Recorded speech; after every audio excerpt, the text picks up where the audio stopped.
بسم الله الرحمن الرحيم. ألم تر إلى الذين حاج إبراهيم في ربه أن آتاه الله الملك إذ قال إبراهيم ربي الذي يحيي ويميت قال أنا أحيي وأميت قال إبراهيم فإن الله يأتي بالشمس من المشرق فأت بها من المغرب فبهت الذي كفر والله لا يهدي القوم الظالمين. صدق اللہ العظیم. اللہ فرماتا ہے کہ سورہ بقرہ کیا ہے؟ جو بچے حفظ کر رہے ہیں تو بقری معلوم لفظی ترجمہ. علم کیا نہیں ترا دیکھا تو نے الی الذی اس کو جس نے حاجہ کٹ حجتی کی یعنی حجت کی تکرار کی ابراہیم فی ربہ ابراہیم اس کے رب نے انتا اللہ الملک پھر دی اس کو اللہ نے حکومت.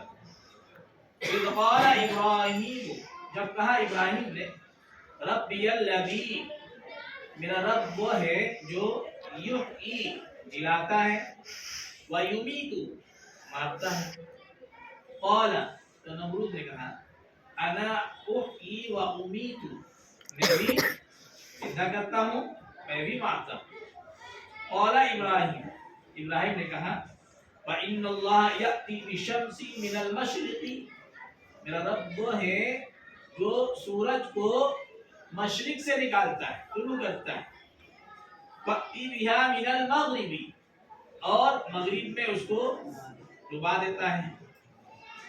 فبہت الذی کفر جو کافر تھا نمرود تھا وہ یہ بات سن کر کے مبہوت رہ گیا حیرت میں پڑ گیا اچھمبے میں رہ گیا یعنی کوئی جواب اس سے پڑھ نہیں پایا. اللہ کہتا ہے کہ واللہ لا یہدی القوم الظالمین اللہ جو ہے ظالموں کو کبھی سیدھا راستہ نہیں دکھاتا کبھی اس کو ہدایت نہیں دیتا. اب ابراہیم کون تھے؟ جس کافر بادشاہ سے حضرت ابراہیم علیہ السلام کا مباحثہ ہوا مفسرین نے اس کا نام نمرود لکھا. حضرت ابراہیم علیہ السلام کے زمانے میں بلدانیوں کا سرکاری اور قومی مذہب شمس نجوم پرستی یعنی ستارہ پرستی ستاروں کو پوجتے تھے. ان کے عقیدے میں سورج ہی سب سے بڑا دیوتا یعنی خدا تھا. نمرود خود کو اس سورج دیوتا کا مظہر یا اوتار قرار دیتا تھا اور اہل توحید کو اپنے مذہب کا باغی و خیال کرتا تھا. ابراہیم علیہ السلام ایسے ماحول میں پیدا ہوئے جہاں صرف بت پرستی تھی بتوں کو بنایا جاتا تھا اور بتوں کی پوجا ہوتی. جیسے آج کل دیکھو کہ نوزل پاڑا میں جاؤ گے بت پرستی جو باتیں اپنے ہاتھوں سے بناتے. ابراہیم علیہ السلام نے اپنے باپ عادت سے کہا کہ ابا جان آپ یہ کیسے یہ معبود ہیں یہ کیسے آپ کے خدا ہیں جو آپ اپنے ہاتھوں سے بناتے ہیں اور اس کو رنگ روغن کرتے ہیں اس کی ناک و نقشے کو آپ بناتے ہیں اس کی لمبی لمبی ٹانگیں اس کی لمبی لمبی ہاتھیں اس کے ناک اور پھر اس کو آپ جو ہے گلے میں ہاتھ بناتے ہیں اس کو اپنا آپ خدا تسلیم کرتے ہیں. میری بات بھی سمجھ میں نہیں آئی کہ ایسے خدا اگر آپ سامنے کھانا رکھ دیتے ہیں کھانا چوہے کھا جاتے ہیں مکھیاں لگتی ہیں اس کو ہٹا نہیں سکتے تو تب آپ درد ہو جاتا کہ تم میرے معبود کے بارے میں ایسی بات کر رہے ہو تم میرے گھر میں پیدا ہوئے یہ ہمارے معبود ہیں یہ ہمارے دیوتا ہیں یہ ہمارے اوتار ہیں اگر تم ان کو پوجو گے نہیں تو غصہ ہو جائیں گے پھر زلزلہ آ جائے گا پھر قیامت آ جائے گی. ابراہیم علیہ السلام جو ہے چھوڑ کر چلے جاتے تھے کہتے تھے کہ ساری کائنات کا بنانے والا ہے ایک اللہ ہے. پھر یہ بات اس زمانے کے جو بادشاہ تھا نمرود اس کو پہنچی کہ ملک میں ایک نوجوان ہے شہر میں ایک نوجوان ہے وہ جو میرے دیوتاؤں کو اوتاروں کو دیوی دیوتاؤں کو برا برا کہتا تھا. تو اس نے اپنے درباری حکم دیا کہ جاؤ اور ابراہیم کو میرے سامنے حاضر ہو. پھر ابراہیم علیہ السلام اس کے دربار میں گئے اور بات جو بھی اس کو قرآن نے یہ نقشہ دیا۔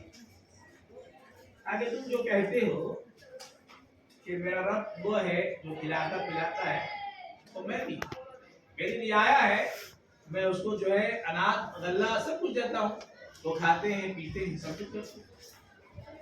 تو پھر کہا کہ نہیں، میرا رب وہ ہے جو زندہ بھی کرتا ہے، مارتا بھی، جلاتا بھی ہے، زندگی اسی کے ہاتھ میں ہے، موت اسی کے ہاتھ میں ہے۔ قرآن کہتا ہے تبارک الذی بیدہ الملک وہو علی کل شیء قدیر الذی خلق الموت، میرا رب وہ ہے جس نے موت کو پیدا کیا، الذی خلق الموت والحیات، اور زندگی کو، لیبلوکم، تاکہ تم کو آزمائے، ایکم احسن عملا، کہ تم میں سے کون بہتر عمل کرتا ہے، کون اللہ کو مان رہا ہے، کون اللہ کو نہیں مان رہا ہے، کون اللہ کی عبادت کر رہا ہے، کون اللہ کی بندگی نہیں کر رہا ہے۔ کہا کہ دیکھو انا احیی و امیت، میں بھی جو ہے زندہ کرتا ہوں مارتا ہوں۔ وہ قیدی کو بلایا جیل سے، بلانے کے بعد جو قصوروار تھا اس کو چھوڑ دیا، جو بے قصور تھا اس کو جو ہے ہلاک کر دیا، قتل کروا دیا اس کو۔ دیکھو ابراہیم، تم یہ بات کہہ رہے ہو کہ میرا رب وہ ہے جو جلاتا بھی ہے مارتا بھی ہے، تو وہ زندگی موت میرے اختیار میں۔ یہ بندہ مجرم ہے، گنہگار ہے، میں اس کو چھوڑ دے رہا ہوں۔ یہ بادشاہ کو نہیں معلوم کہ زندگی موت ہے کیا۔ پھر ابراہیم علیہ السلام کہ یہ بڈھا پھسٹ ایسے نہیں مانے۔ آگا قال ابراہیم فإن اللہ یأتی بالشمس، میرا رب تو وہ ہے جو سورج نکالتا ہے من المشرقی، مشرق سے، اور فأتی بها من المغربی، اور اس کو مغرب میں، پچھم میں، ویسٹ میں اس کو ڈبو دیتا ہے۔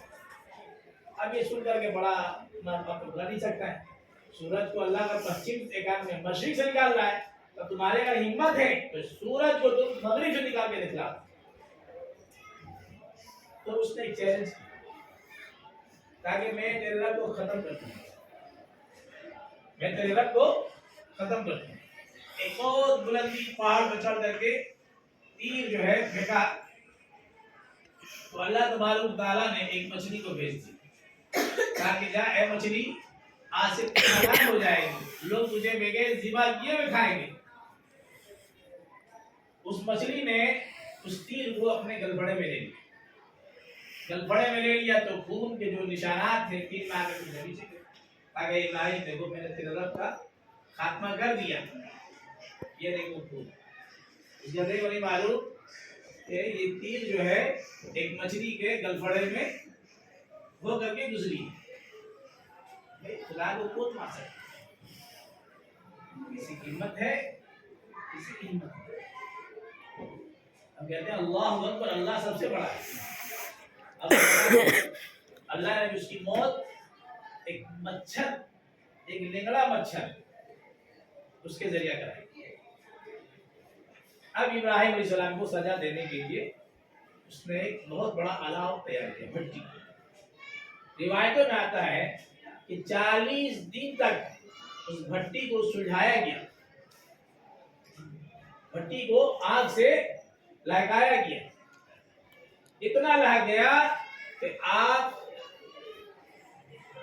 تقریباً جھیل کے پاس ہے، اور آج جو ہے آج کب تک جل رہی ہے، اس کی روح اتنا وہاں تک پہنچ گئی، کئی کلومیٹر تک اس کی جو ہے تپش آیا کرتی۔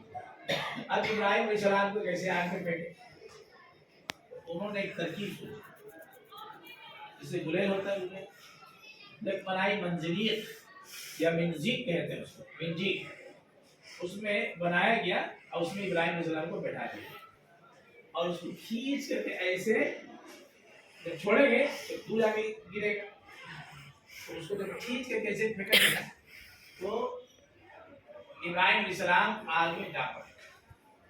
اللہ تبارک و تعالیٰ نے فرشتوں کو بھیجا، جاؤ ابراہیم کو کہہ دو کہ اللہ نے مجھے بھیجا ہے بچانے کے لیے۔ تو ابراہیم علیہ السلام نے کہا کہ نہیں، تمہیں آنے کی کوئی ضرورت نہیں. یہ باطل قوتیں مل کر کے یہ معبودان باطل کی پرستش کرنے والے، پوجا کرنے والے ہمیں آگ میں پھینکے ہیں. میں ڈائریکٹ اللہ ہی سے مانگتا ہوں. حسبنا اللہ و نعم الوکیل و نعم المولا و نعم النصیر. فرشتوں کی کوئی ضرورت نہیں. اللہ نے کہا قل لا یا نار کونی فیہا بردا وسلام علی ابراہیم. اللہ نے کہا پیچھے چلے گئے. اللہ نے کہا قل لا یا نار کونی، اے آگ. اللہ نے آگ سے خطاب کر رہا ہے اور ہم نے کہا اے آگ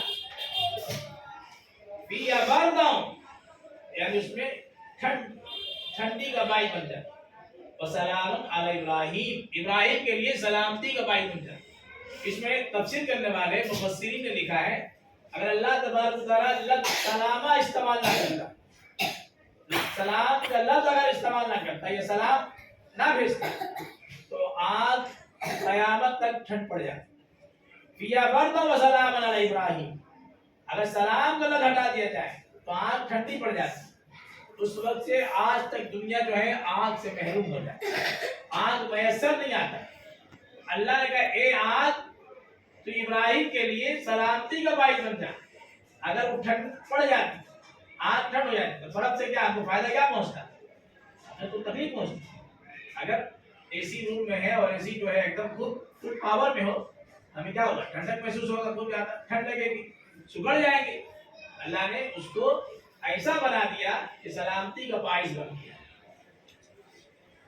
اب دور سے دیکھنے والے دیکھ رہے کہ ابراہیم کا خاتمہ ہو، ابراہیم آگ میں جل گئے ہوں گے، لیکن اللہ تبارک و تعالیٰ نے ابراہیم کو آگ جو ہے سلامتی کا باعث بن گئی.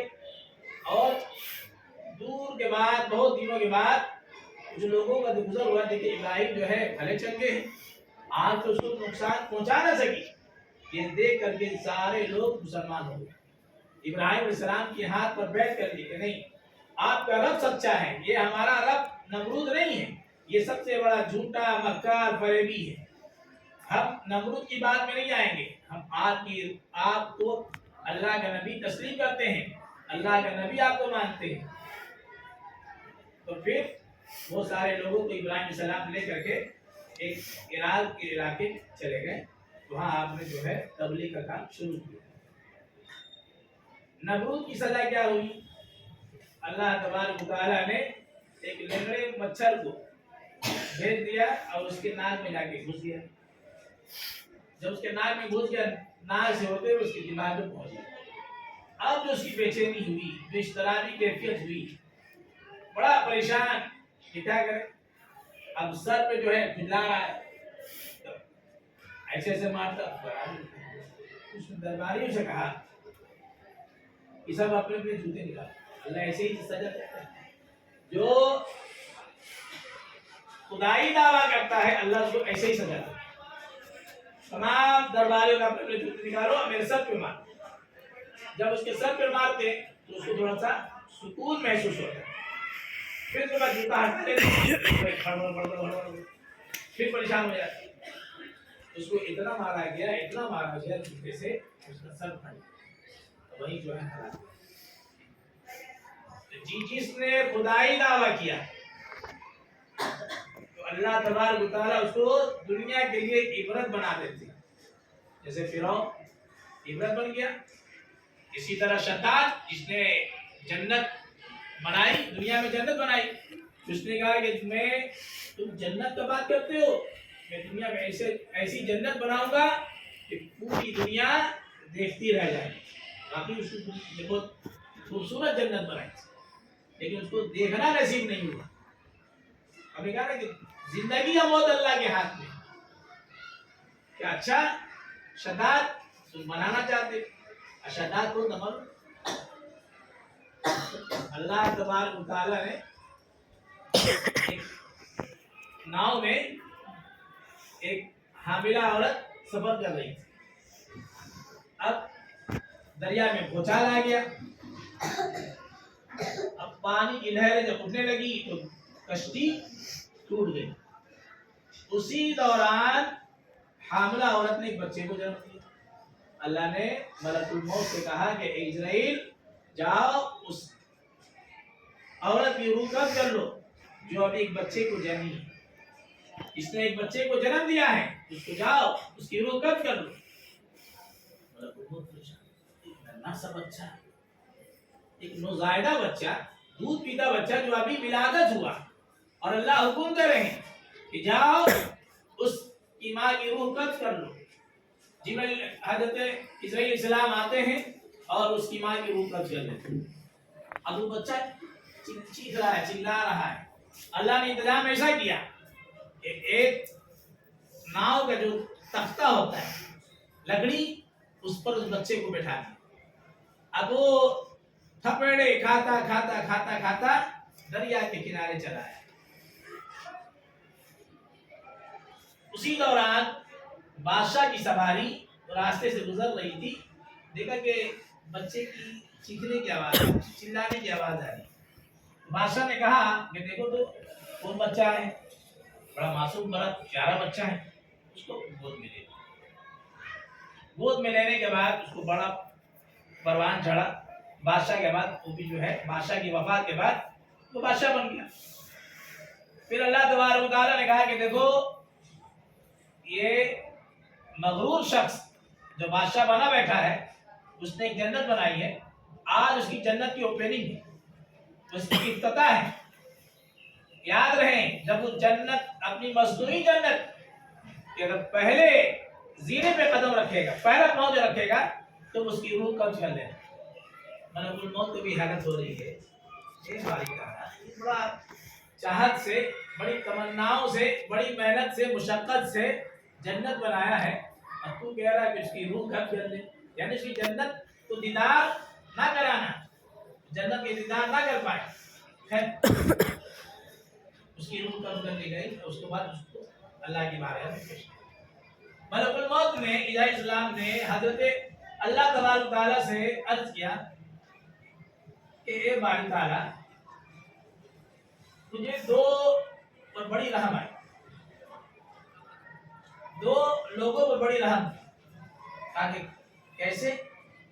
کہا کہ اے باری تعالیٰ ایک ماں تھی جو اپنے بچے کو جنم دی تھی, ماں کی روح تو میں نے قبض کر لی. وہ بچہ پہ مجھے بڑا ترس آ رہا تھا, اس کی ماں پہ بڑا ترس آ رہا تھا, اس بچے پہ بڑا ترس آ رہا تھا, اس بچے کا کیا ہو. آگے دوسرا میں اس شداد کی بات کر رہا ہوں جو اس نے مصنوعی جنت تو بنائی, لیکن اس میں وہ داخل نہ ہو سکا. اس کی آرزویں, اس کی تمنائیں ادھوری کی ادھوری رہ گئی. اللہ نے کہا کہ اللہ نے ایک اسکرین لگا دی, پکچر لگا دی. جس بچے کی تم بات کر رہے ہو نا, جس پہ تمہیں بڑا ترس آ رہا تھا, اور جس شداد میں ترس آ رہا ہے, یہ دونوں ایک ہی ہے. میں مالک قدرت ہوں, میں قادر ہوں, میں مالک ہوں.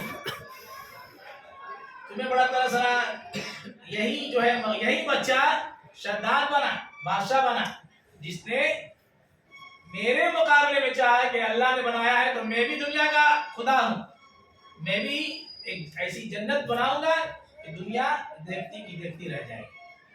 اس میں دودھ کی ندیاں اس نے بہا دی, شہد کی ندیاں اس نے جمع کرا دی, اور طرح طرح کے میوجات پھلے اس نے لگا دی.